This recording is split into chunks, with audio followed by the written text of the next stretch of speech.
So Twitch lied about cooperating with the law enforcement after they said they did after the Emiru incident? Wow, there's no way. I never thought Twitch would lie to any of us. What? I was going over the tweet that Twitch initially put out where they're like, oh yeah, this thing happened to a high profile creator.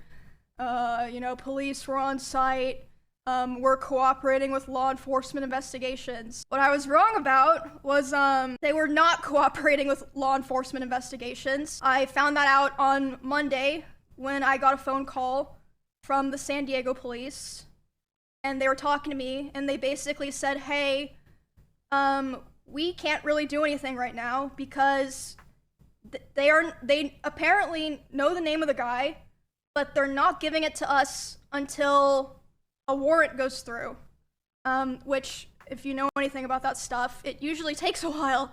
Even, if it's expedited, which it was being expedited for me, but it still takes a lot of time. And they're like, yeah, they're refusing to give us the name, which, as far as I'm aware, is like a very common company thing, where they'll be, they don't want to give out names of potential people involved in crimes because then that person could maybe sue them for giving their name to police. I don't know, something like that. That's what my lawyer said. Twitch cares about money more than anything else. Community guidelines, whatever the fuck. You can commit a crime and we'll ban you for one day, but then you can come back to streaming and we'll forget all about it and you can start making all of us money.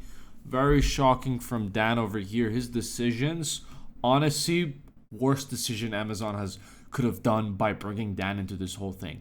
You're telling me after, they put out the tweet, they didn't want to put out the tweet. Emiru was saying, hey, my manager had to force them to involve the law enforcement because they were okay with the permaban.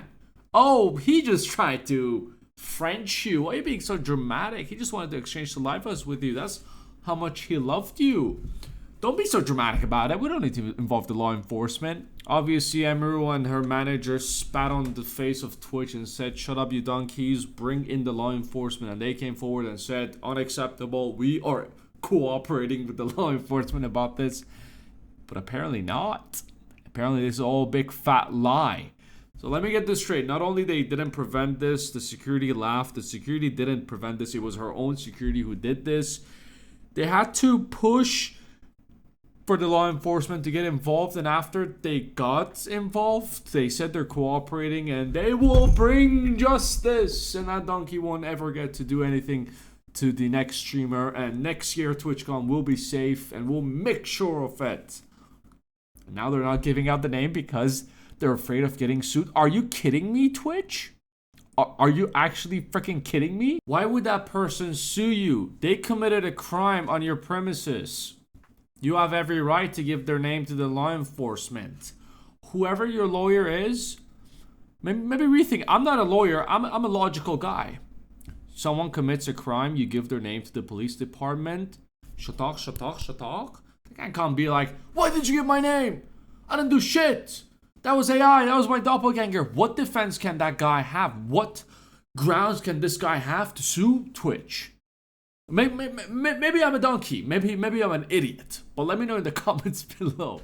Jesus Christ.